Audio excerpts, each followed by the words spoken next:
এতিয়া একাধিক পদত নাপায় কাৰণ এটা নিয়ম কৰা আছে যে যোনে চতুৰ্থ শ্ৰেণীত পায় তৃতীয় শ্ৰেণীত পায় তেওঁ চতুৰ্থ শ্ৰেণীত নাপাব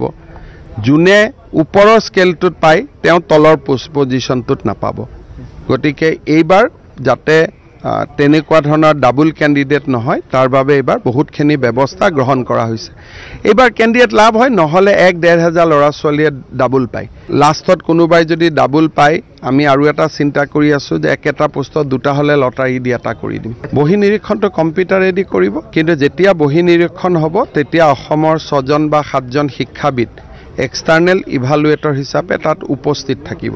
ভাৰতৰ অইন ঠাইত নাই ভাৰতৰ অইন ঠাইতো লুকাই কৰে আজি এতিয়া মোক ইমান দিনা কংগ্ৰেছে সমালোচনা কৰিছিল ইন্টাৰনেট বন্ধ কিয় কৰিছে আজি ঝাৰখণ্ডত কংগ্ৰেছ চৰকাৰে পৰীক্ষা পাতিছে আজি তেওঁলোকে অসমৰ পৰা শিকি ইন্টাৰনেটটো বন্ধ কৰি দিছে যোৱা কালিলৈকে যি কংগ্ৰেছ দলে সমালোচনা কৰি আছিল ইন্টাৰনেট কিয় বন্ধ কৰিছে